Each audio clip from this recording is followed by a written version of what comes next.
Aspect होता क्या है, ग्रह दृष्टि क्या होता है। एस्पेक्ट दो प्रकार का होता है।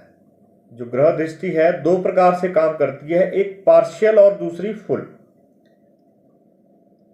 वैदिक सिस्टम ऑफ जो एस्ट्रोलॉजी है वो फुल एस्पेक्ट पर आधारित है।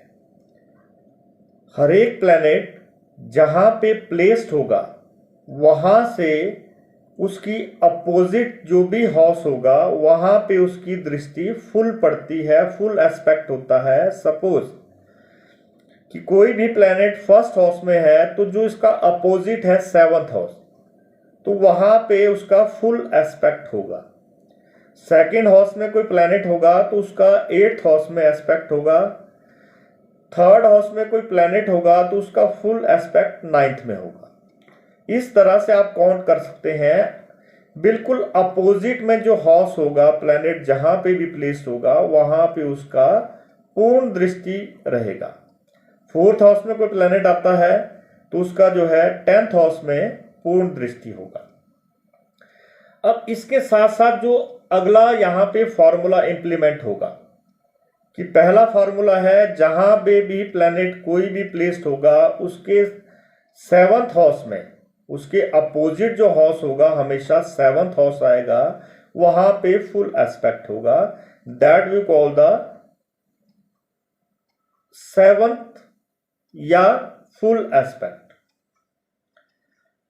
अब इसके बाद जो दूसरा सूत्र यहां पे प्रयोग होगा कि जो प्लैनेट अर्थ के ऑर्बिट से बाहर है, मार्स, जुपिटर और सैटर्न, और इसके साथ साथ एडिशनल यहां पे हम राहु केतु को भी लेंगे, तो 5 प्लैनेट हो गए।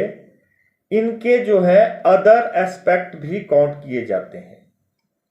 सैटर्न शनि की दृष्टि, तीसरी 10वीं जो है एडिशनल दृष्टि है। नॉर्मली जो है सेवंथ एस्पेक्ट सभी प्लैनेट का है।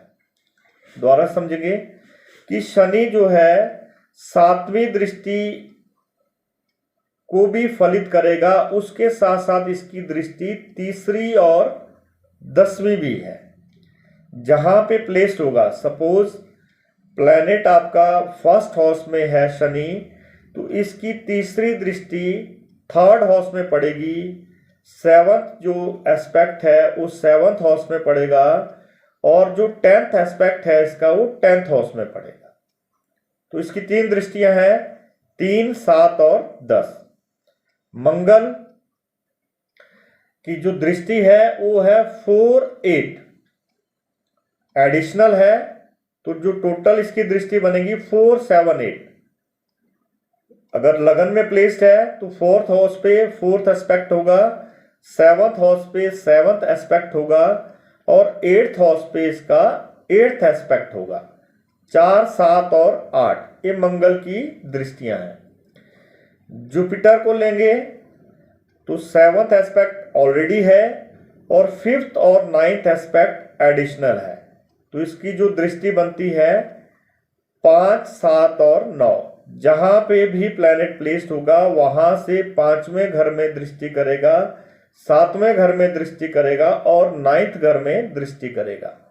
एग्जाम्पल के तौर पे अगर जुपिटर हमारा 4th हाउस में प्लेस्ड है तो यहां से जो 5th एस्पेक्ट पड़ेगा वो हमारा 8th हाउस में पड़ेगा। 7th एस्पेक्ट होगा वो बिल्कुल अपोजिट होगा, 10th हाउस में होगा, और जो 9th एस्पेक्ट इसका पड़ेगा वो 12th हाउस में पड़ेगा। तो इस तरह से 5, 7 और 9। इसके अतिरिक्त राहु केतु की भी सेम एस्पेक्ट है एज पर जुपिटर। इनकी भी जो दृष्टियां हैं वो 5, 7, 9 है। स्पेशल इफेक्ट होता है जो भी एडिशनल एस्पेक्ट होता है उसका। और जो फॉर्मूलाज इसमें अगला हम यूज करेंगे कि जो एस्पेक्ट होता है वो भी कंजक्शन के रूल को फॉलो करता है कि अगर विद इन लॉन्गिट्यूड 1 और 2 डिग्री होगा तो जो एस्पेक्ट होगा that we call the exact aspect. With in 5 degree होगा तो क्लोज एस्पेक्ट होगा, और बियॉन्ड 5 डिग्री होगा तो that we call the wide aspect.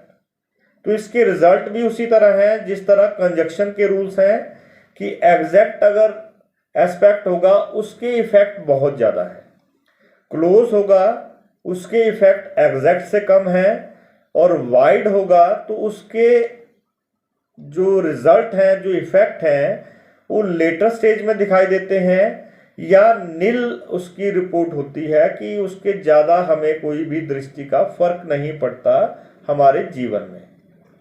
तो एग्जाम्पल के माध्यम से इसको समझते हैं। यहाँ पे जो हॉरोस्कोप आपके सामने है वो जेमिनी असेंडेंट का है, मिथुन लगन का है।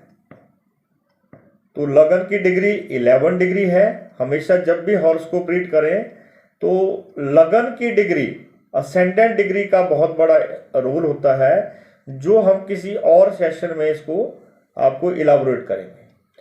अब इस चार्ट में देखते हैं कि फर्स्ट हाउस ब्लैंक है, सेकंड हाउस में मून प्लेस्ड है, फोर्थ में राहु, सिक्स्थ में जुपिटर है, सेवंथ में सैटर्न, एट्थ में मरकरी और सन, नाइन्थ में वीनस है, और 10th में केतु, 12th में मार्स। तो इस तरह से प्लेसमेंट ऑफ प्लैनेट है और साथ में डिग्री भी मेंशन है। अब यहां पे आप देखेंगे कि राहु 21 डिग्री पे प्लेस्ड है, तो it is closely aspect the sun with the 5th aspect, कि 5वीं दृष्टि से सूर्य को देखता है और बिल्कुल एग्जैक्ट एस्पेक्ट है। अगर आप काउंट करें राहु 4th हाउस में है तो इसका जो 5th एस्पेक्ट है वो सूर्य के ऊपर पड़ता है, क्योंकि राहु की 5वीं दृष्टि यहाँ पे काउंट कर रहे हैं, सूर्य 19 डिग्री पे है, तो बिल्कुल एग्जैक्ट यहाँ पे एस्पेक्ट देखने को मिल रहा है।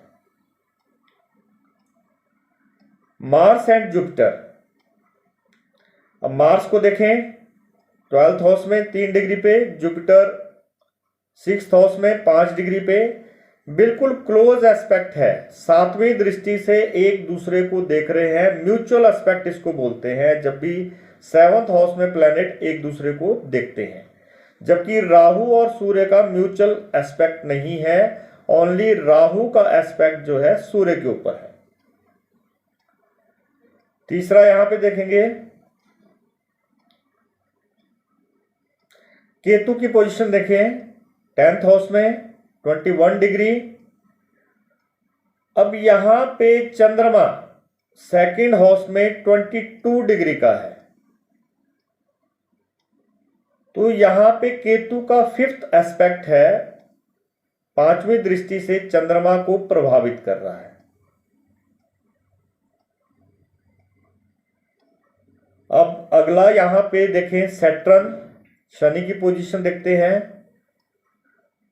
7th हाउस में 9 डिग्री की। अब वीनस यहां पे देखते हैं,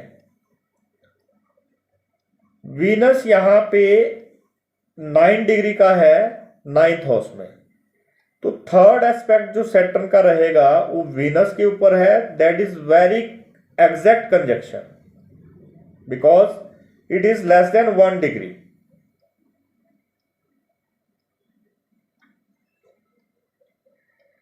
तो यहां पे इस हॉरोस्कोप में जो भी एस्पेक्ट्स हैं वो आपको समझ आए होंगे कि किस तरह से म्यूचुअल एस्पेक्ट बनता है और किस तरह से सिंगल एस्पेक्ट बनता है। और नॉर्मल अगर दृष्टि की बात करें तो शनि यहाँ पे 7th हाउस में है, तो इसका जो 7th एस्पेक्ट है वो लगन के ऊपर है, वहां पे कोई प्लैनेट नहीं है, प्लैनेट पे एस्पेक्ट नहीं है, हाउस पे एस्पेक्ट है। तो इस तरह से आप जो एस्पेक्ट के फॉर्मूलाज हैं उनको हॉरोस्कोप में अप्लाई करेंगे तो आपको बेहतर परिणाम, बेहतर प्रेडिक्शन या बेहतर आप जो है हॉरोस्कोप के ऊपर स्टडी कर पाएंगे जब आपके बेसिक कॉन्सेप्ट्स बिल्कुल क्लियर हों।